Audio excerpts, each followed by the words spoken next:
نداء الحق صوت قد شجاني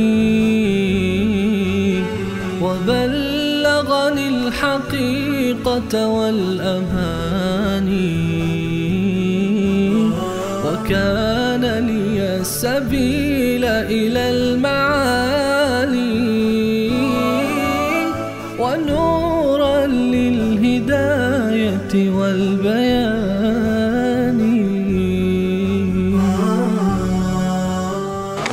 بسم الله الرحمن الرحيم. يا أيها النبي اتق الله ولا تطع الكافرين والمنافقين إن الله كان عليما حكيما. این سوره مبارکه احزاب است. چرا به این سوره میگه احزاب؟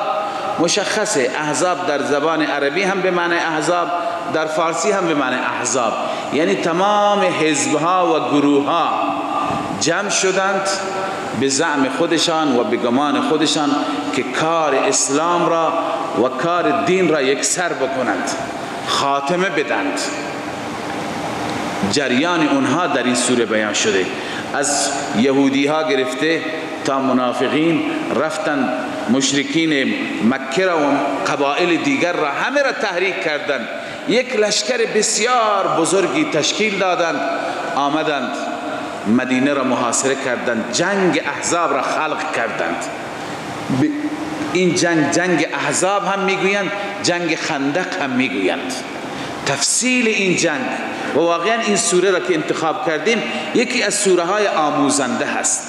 بسیاری از مسائل، بالخصوص مسائل ایمانی، امروز هم مسلمانان در شرایط بسیار سختی هستند در دنیا، لذا شرایطی که امروز هست با شرایط اون روز خیلی همخوانی دارد، مطابقت دارد. ولی ببینیم ایمان مسلمانان اون روز را که چگونه بر مشکلات فائق آمدند و منافقان مثل منافقان امروز در اون زمان هم از هیچ دسیسه‌ای دریغ نکردند، کوشش کردند برای شکست اسلام و مسلمین. ولی الله عزوجل از آنجایی که فیصله کرده بود که اهل دین را و دوستانش را یاری بفرماید، رسول الله صلی الله علیه و سلم را، گرچه روزهای بسیار سختی گذشت اما آخر الله تعالی دشمنان را تار و مار کرد. تفصیلش را میخوانیم. اما ابتداءً به این خاطر این سوره را میگن سوره احزاب، چون احزاب بر علیه رسول الله جمع شدند. اما ربط سوره در سوره سجده که انشاءالله شما میخوانید در روزهای آینده، ادعای سوره هست ما لکم من دونه من ولی ولا شفیع، یعنی بغیر از خداوند هیچ حامی و هیچ شفاعت کننده در روز قیامت ندارید. بنابراین بغیر از خداوند کسی دیگر را نخوانید، بغیر از خداوند کسی را نخوانید. گرچه تمام قبائل و تمام احزاب با هم متحد بشن و در مقابل شما قرار بگیرند، هم این مسیر را رها نکنید. این ربط اسمی شد، یعنی این مسیر را ولو اینکه احزاب بر علیه شما جمع بشند، باز هم شما این مسیر را رها نکنید. و نسبت به مشرکان در رابطه با این مسئله کوچکترین نرمشی و تمایل نشان ندهید، چون که مشرکین در ابتدای سوره میخوانیم، مشرکین آمدن خدمت رسول الله گفتن شما فقط به خدایان ما بد نگو، نمیخوایم که اونها را خدا بدانی، اونها را معبود بدانی، ما فقط اونها را در حدی فریاد میزنیم که شفاعت ما پیش خدا بکنن، به عنوان شفاعت بپذیر، من شما با هم صلح میکنیم، هر چی شما بگیم ما میپذیریم. الله عزوجل فرمود ای پیغمبر ببین که در مقابل اینها نرمش نشان نده. بله، پس این ربط سوره هست با سوره گذشته که در سوره گذشته نفی شفاعت قهری بود. در این صورت هست که اگر اونها بیایند به شما بگویند که شما معبودان ما را به عنوان شفیع قبول بکنید، باز هم در مقابلشون تسلیم نشوید. ابتداء خداوند پیغمبر خودش را خطاب کرده، اما در رابطه با این خطاب و شأن نزول خطاب مفسرین نوشتند که گروهی از مشرکان مکه بعد از صلح حدیبیه خدمت رسول الله آمدن. ابو سفیان هم بود که بعدا مسلمان شد، اکرمه ابن ابو جهل هم بود که بعدا مسلمان شد. بعضی از اینها آمدن و پیشنهاد دادن خدمت رسول الله صلی الله علیه وسلم.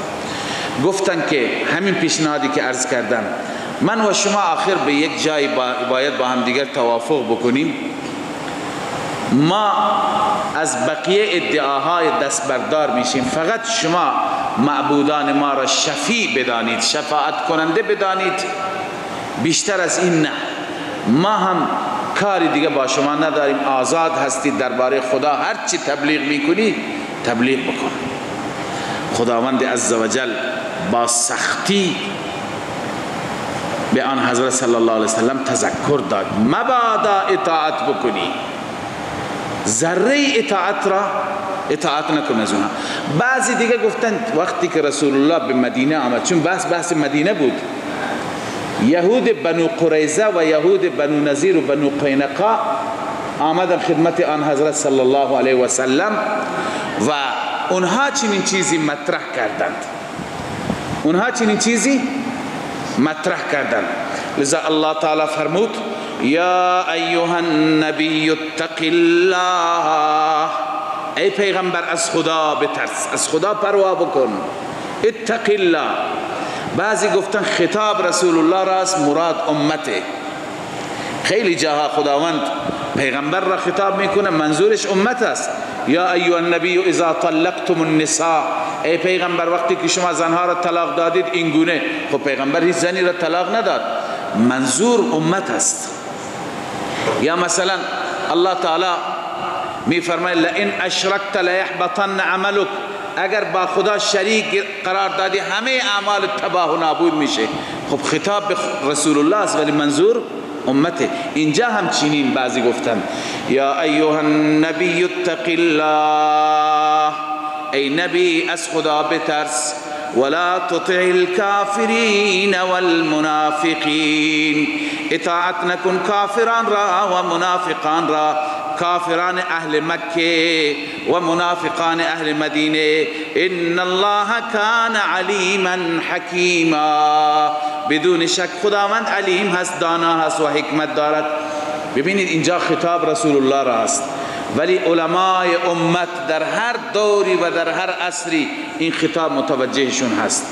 علما باید در مسائل دینی نباید کوتاه بیایند. مسائل دینی در اختیار ما نیست که ما به عنوان مثال به خاطر وحدت، به خاطر مسائل دیگه بیایم مذهب خودمون را، دین خودمون را کنار بگذاریم، فقه خودمون را کنار بگذاریم. آنچه که برداشت ماست از کتاب و سنت او را کنار بگذاریم به خاطر مصالح دنیا، مصالح حکومتی. مثلا حکومتی در دست ما هست، مصلحت ببینیم و به خاطر مصلحت حکومت خیلی از احکام را نادیده بگیریم. نه، نباید انسان دین را به خاطر مسائل دیگر فدا بکند و قربان بکند. این نکته را باید داشته باشیم که این خطاب مخصوص زمان رسول الله نیست. قرآن کتاب جاودانه و دستورات قرآن همیشه بروز هستند. امروز هم این خطاب متوجه من و شماست که در مقابل مسائل دینی نرمش نشان ندید. یعنی مسائل دینی را به خاطر مصالح خودتون، مصالح دنیا، مصالح حکومتی، مصالح سیاسی، مصالح اجتماعی زیر پا نگذارید. مذهب را زیر پا بگذارید که به نوایی برسید. لا تطع الکافرین والمنافقین. خیلی هستن به خاطر مسائل مالی، به خاطر حقوق، به خاطر شهریه میرن دین و مذهب را زیر پا میگذارن، خلاف فقهشون و برخلاف دین خودشون عمل میکنند. الله تعالی میفرماید این کار را نکن. واتبع ما یوحى الیک من ربک، ای حبیب، ای رسول صلی الله علیه و سلم، پیروی کن از آنچه که وحی میشه به سوی تو از جانب رب. ما معتقدیم که باید در هر چیز از وحی الهی پیروی کرد. به خاطر مصالح هم الله عزوجل یسر و فراخی به قدری برای ما گذاشته و بعض مشترکات حتی با بقیه ادیان، با یهود و نصارا مشترکات به قدری هست که لازم نیست انسان دین خودش را نادیده بگیرد، فقه خودش را. الله میفرماید لن ترضى عنك اليهود ولا النصارى حتى تتبع ملتهم. این یهودیان مسیحیان از شما راضی نمیشوند تا زمانی که دست از دینت بکشی و تابع ملت اونها بشی. بس این مسئله آخر انسان را به همین جا میبرد، میرساند که انسان دست بکشد و بره تابع اونها بشه. بنابراین باید در امر دین صلابت باشد. این را تعصب نمیگویند، این را تسلب میگویند. صلابت باید باشد، باید انسان محکم بایستد و ذره احکام خدا را نادیده نگیرد. رسول الله این اجازه را ندارد.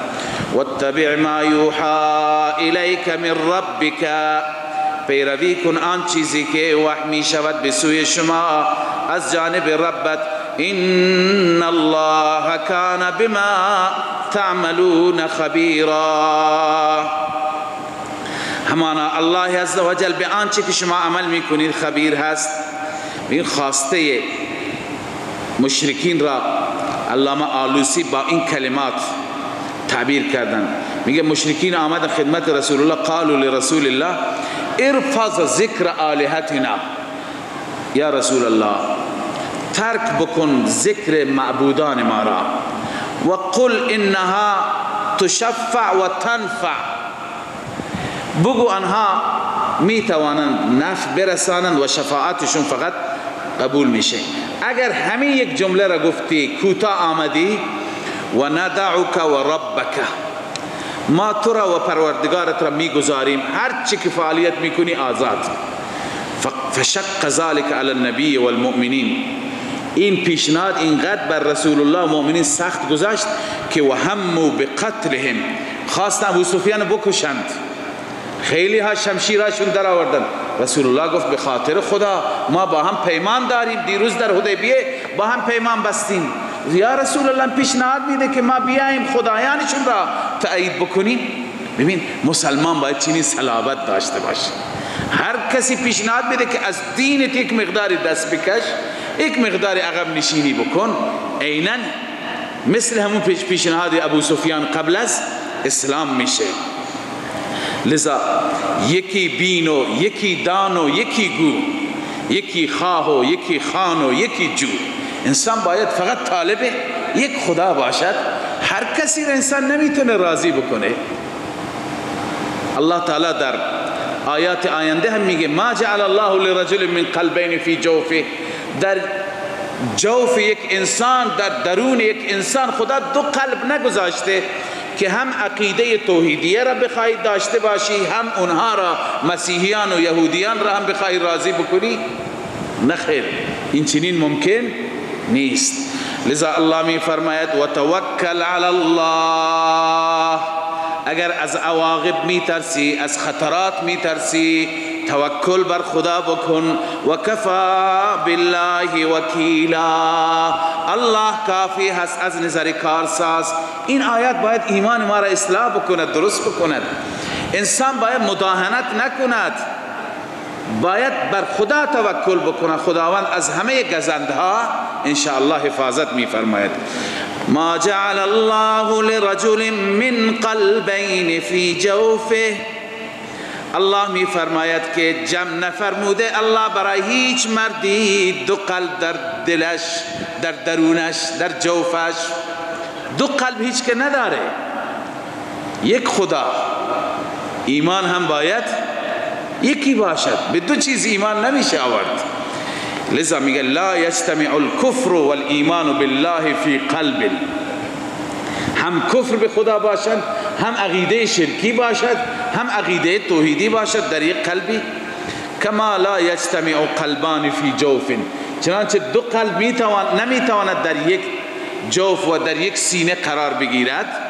فالمعنى لا یجتمع اعتقادان متغایران، معنای این آیه این هست که دو عقیده متغایر فی قلب جا نمیگیرد. قرطبی گفته اینا دو اعتقاد متضاد بگیم که هم میتونیم مسلمان باشیم هم بخشی از عقاید یهود را داشته باشیم، جمع نمیشه. ببینید در ابتدای این سوره الله عزوجل سه چیز را رد میفرماید. یکی اصولی هست، همینه که مشرکان از پیغمبر صلی الله علیه وسلم تقاضا کردند که در باب شفاعت فقط برای معبودانشون شفاعت قائل بشه، چیزی دیگه ازت نمیخوایم. الله تعالی با شدت رد کرد.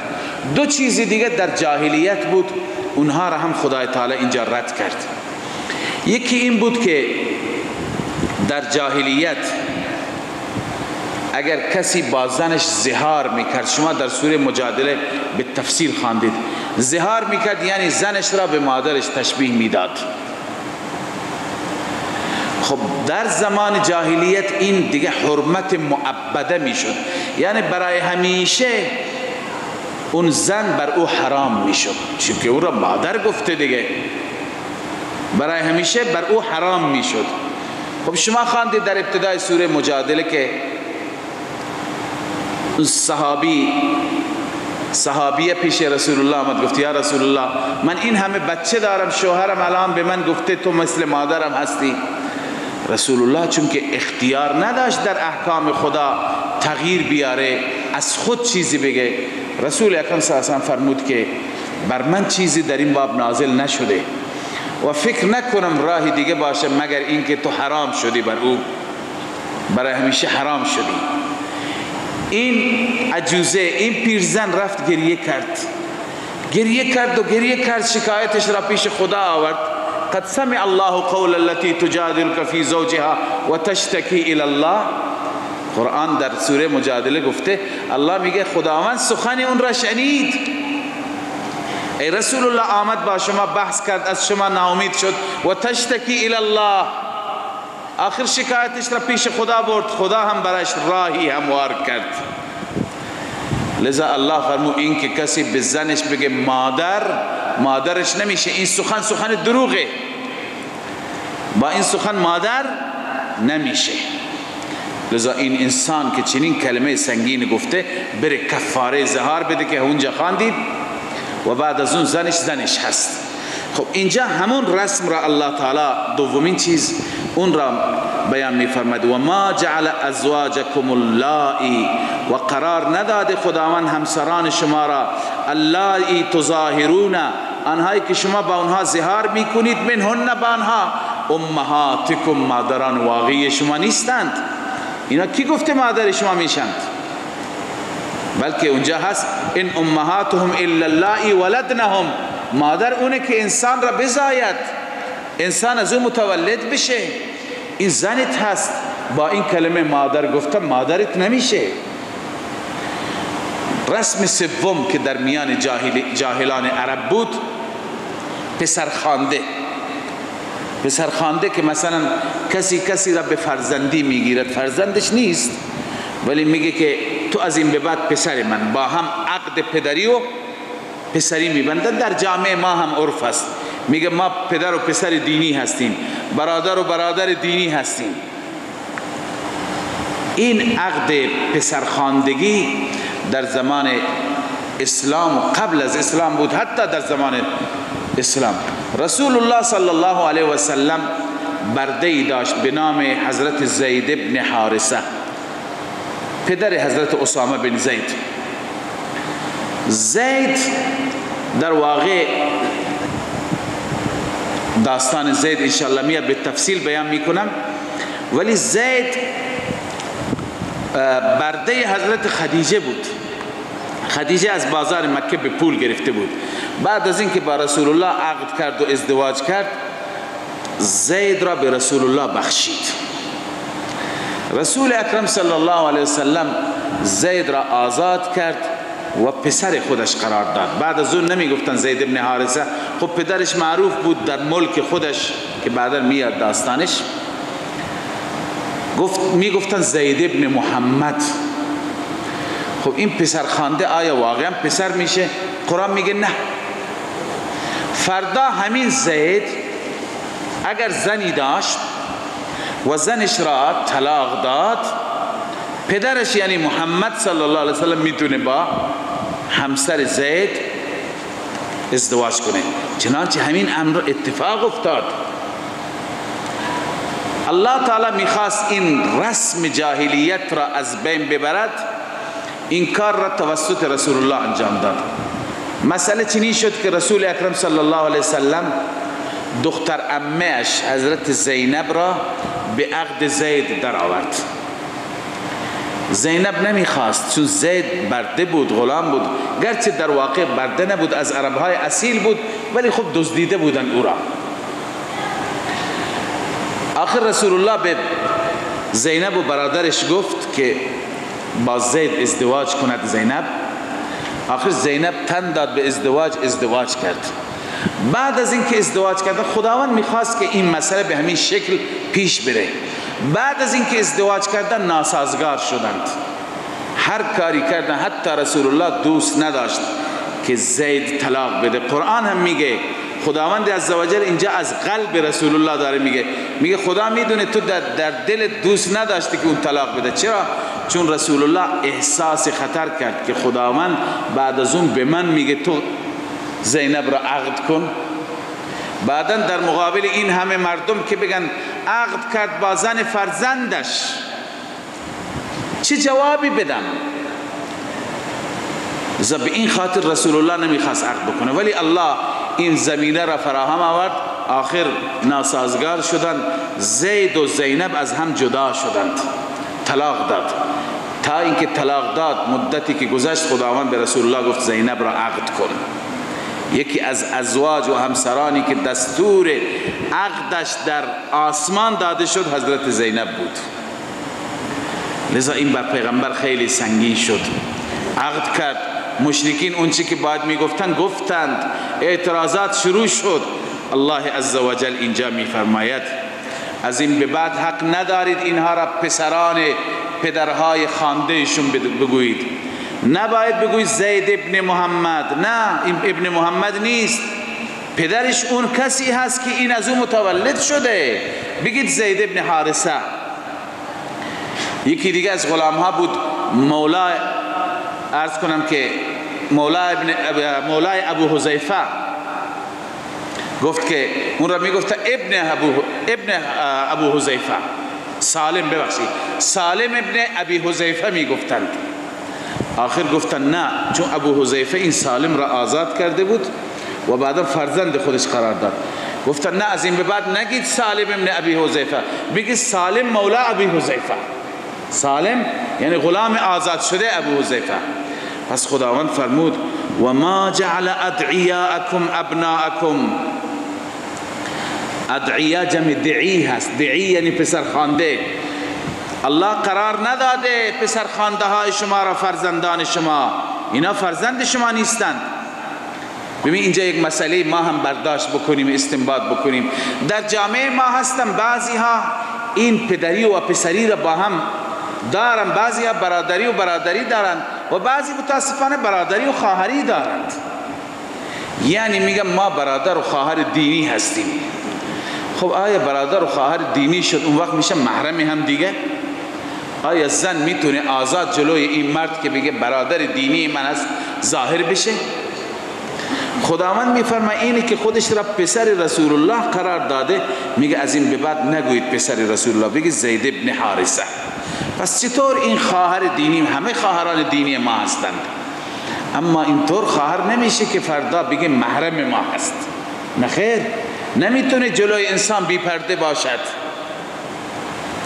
و اصلا این ارتباط خودش جای اشکال داره با یک نامحرم،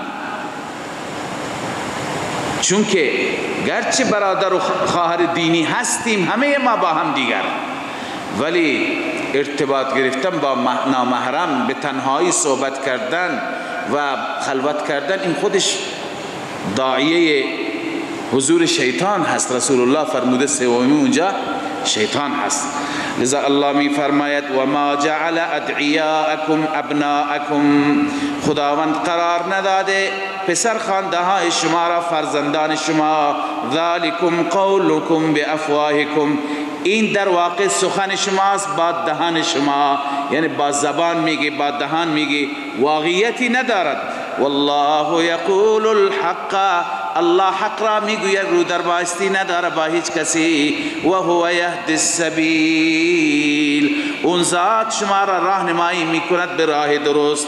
لذا از این به بعد چیکار بکنید؟ ادعوهم لآبائهم، آنها را صدا بزنید به طرف پدرانشان، بگید زید ابن حارثه، بگید سالم مولا ابی حذیفه، پدرش معلوم نبود. ادعوهم لآبائهم هو اقسط عند الله، این از نظر انصاف با انصاف تر است نزد الله. فإن لم تعلموا آباءهم، اگر شما پدرانشان را نمی شناسید، فاخوانکم فی الدین، آنها برادران دینی شما هستند و موالی شما هستند، یعنی غلام های آزاد شده شما، دیگه فرزند خودتون نخوانید. اما در گذشته ولیس علیکم جناح فیما اخطأتم به، گناهی نیست در آنچه که اشتباه کردید. ببین یک عمر عادت کردیم میگیم زید ابن محمد، زید ابن محمد، الان که خدا دستور داده از این به بعد نگید، نمیگوییم، صحابه نمیگوییم. اما اگر اشتباه کردیم الله میفرماید اگر سبقت لسانی شد، اخطأتم به، خطا کردید، لیس علیکم جناح، گناهی نیست. اما گناه در چه صورتی هست؟ ولکن ما تعمدت قلوبکم، اینکه در دلتون عمدن بگید و بعدا بگید نه من اشتباها گفتم. و کان الله غفورا رحیما، خداوند ترغیب به سوی توبه میده، خداوند غفور بخشاینده و مهربان هست. اکنون الله تعالی نسبت رسول الله را با امت بیان می فرماید، نه تنها پدر زید هست، نسبت به تمام مؤمنان رسول الله صلی الله علیه وسلم اولاتر است.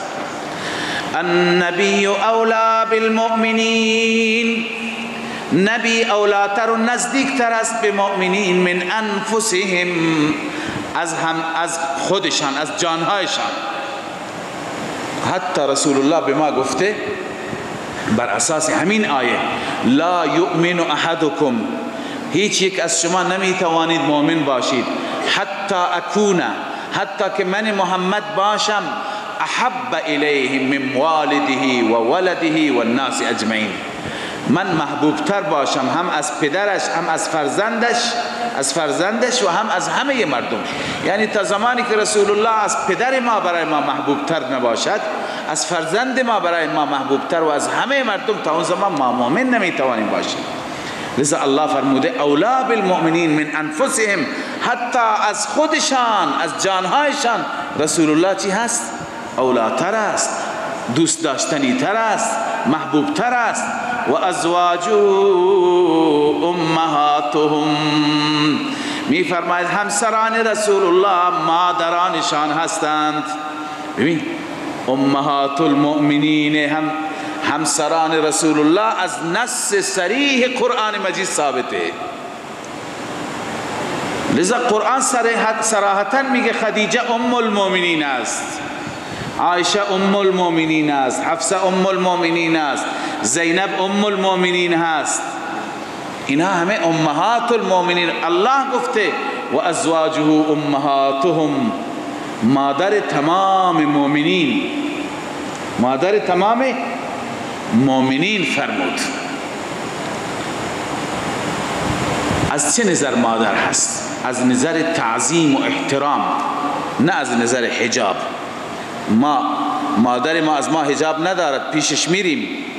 اما همسران پیغمبر الله تعالی فرموده اذا سألتموهن فاسألوهن من وراء حجاب.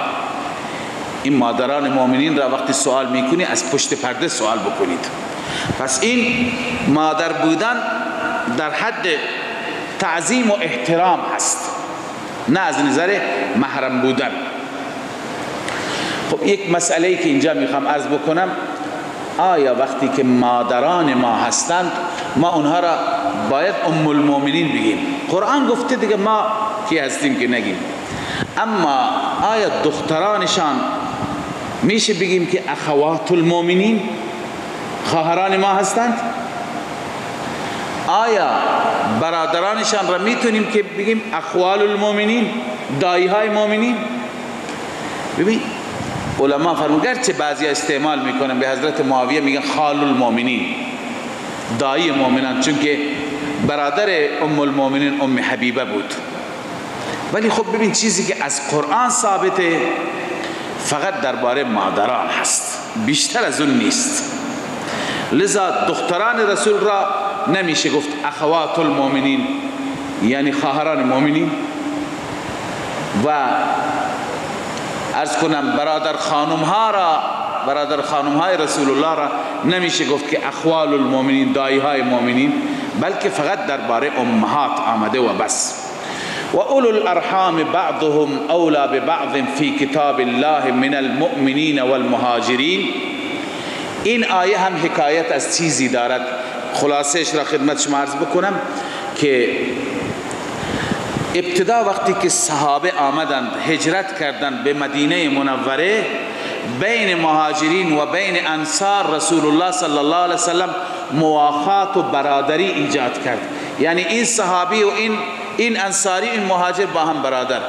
اگر کسی از اینها فوت می کرد از همدیگر ارث می بردند. این برادران از همدیگر ارث، چون که همونطور شریک مال همدیگر بودند. مثلا این مهاجر می مرد، مالش اون بقیه خویشاوندانش در مکه کافر بودند، ارث را کی می برد؟ همین برادر انصاری می برد. این انصاری برادر مهاجر ازش ارث می برد، چون بقیه خویشاوندان عموما کافر بودند، ارث نمی بردند. پدر اونجا مکه هست، مادر مثلا مسلمان نشده. ولی عرض کنم خدمتتان که بعدن که مکه مکرمه فتح شد و هر کسی که مانده بود مسلمان شد، اکنون اون حکم تمام شد دیگه. اون که برادر دینی از برادر دینی ارث می برد تمام شد. الله تعالی فرمود که نه، خویشاوندان در ارث بردن اولاترن، چون که اکنون خویشاوندان همه چی شده بودند؟ مسلمان. لذا الله می فرماید و اولو الارحام، خویشاوندان، بعضهم اولا ببعض فی کتاب الله، بعضی ها نزدیکتر هستند نسبت به بعضی در کتاب الله، من المؤمنین والمهاجرین، از مؤمنین و مهاجرین نزدیکتر هستند. از نظر چی؟ از نظر ارث بردن. الا ان تفعلوا الى اولیائکم معروفا، مگر شما می توانید انجام بدهید نسبت به اولیایتان، دوستانتان، کار معروفی، یعنی احسان، وصیت. مثلا شما بگید مال را که پدر میبرد، فرزند میبرد، این برادر دینی من هست، 1/3 را به این بدهید، 1/3 را به این بدهید. اینطور اگر وصیت بکنید خب درسته. و اولو الارحام بعضهم اولا ببعض الا ان تفعلوا الى اولیائکم معروفا کان ذلك فی الكتاب مسطورا. الله میفرماید این در کتاب، در لوح محفوظ نوشته شده. پس بنابراین از این به بعد که وقتی میخواهید مسئله ارث هست، مسئله ارث به خویشاوندان. اما ذوی الارحام کی هستند؟ اون یک مسئله علمی هست، علما میدانند. ولی ذوی الارحام اول فرزند انسان، پسر انسان، بعد از اون پدر انسان. ذوی الارحام اونها را میگویند که به هر حال خویشاوند هستند کس و در همه مال را چی میکنند؟ اونها به ارث میبرند و جمع میکنند. اول فرزند انسان، اگر انسان فرزند داشته نباشه بعدا میشه پدر، اگر پدر داشته نباشه میشه برادر، به همین ترتیب است. اگر پدر باشد و فرزند باشد، خب پدر یک ششم میبرد، بیشتر نمیبرد، همه مال برای فرزند میماند. خب اگر فرزند نباشد، بقیه ورثه یک ششم و یک هشتم خودشون را میگیرن، بقیه همه را پدر میگیرد. پس بعد از فرزند نوبت پدر است، بعد از پدر نوبت برادر است، بعد از برادر البته جد اونها بعد از پدر هستند، ولی خب در صورتی که نباشد نوبت برادر است. بعد از برادر نوبت عمو هست، بعد از عمو نوبت پسر عمو هست. به همین صورت اگر پسر عمو نبود، پسر عموی از کنم پدر بود، باز نوبت به اونها. همینطور هر چی که جلوتر میره خویشاوندان پدری اینها ذوی الارحام هستند. لذا الله میفرماید اینها به ما نزدیکترند. و اذ اخذنا من النبیین میثاقهم و منک و من نوح و ابراهیم و موسی و عیسی ابن مریم. این متعلق به خطاب اول است. خداوند به رسول الله فرمود که ای رسول، شما از خدا بترس، کافرین و منافقین را پیروی نکن، چون که الله می فرماید برای همه پیغمبران ما میثاقی تعیین کردیم، ما با اونها پیمانی بستیم، باید بر اون پیمان خودشان پایبند باشند. پایبندی بر پیمان اینه که از حدودی که خدا تعیین کرده ذره عقب نشینی نکنند. الله می فرماید و اذ اخذنا من النبیین میثاقهم، زمانی که ما گرفتیم از انبیا پیمانشان را، و منک و از تو ای محمد رسول الله، و من نوح و از حضرت نوح، و ابراهیم از سیدنا ابراهیم، و موسی و عیسی ابن مریم، از همه این پیغمبران ما میثاق گرفتیم. ما یک بحثی قبلا خواندیم پیغمبران اولوالعزم کیا هستند.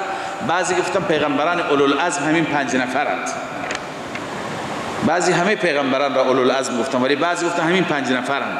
منک یعنی شما ای محمد رسول الله، نوح، ابراهیم، موسی و عیسی. و اخذنا منهم میثاقا غلیظا، ما از اینها پیمان محکمی گرفتیم. لیسأل الصادقین عن صدقهم و اعد للکافرین عذابا الیما. این پیمان را خدا گرفته تا در قیامت ببیند کی بر پیمان خودش عمل می کند، تا که بپرسد الله از صادقین یعنی از انبیا، عن صدقهم از صدقشان، درباره صدق یعنی درباره تبلیغ، که آیا واقعا پیام من را به امتها رسانیدند یا نرسانیدند. و اعد للکافرین عذابا الیما، خداوند عزوجل برای کافران عذاب دردناک تهیه کرده. معنیش اینه که اونهایی که پیغمبران به اونها رسانیدند و انکار کردند، کفر کردند، اونجا خداوند به عذاب علیم و دردناک اونها را مبتلا بگرداند. الله عزوجل همه ما را از پیروان واقعی انبیاء علیهم الصلوات و التسلیمات بگرداند. صدق الله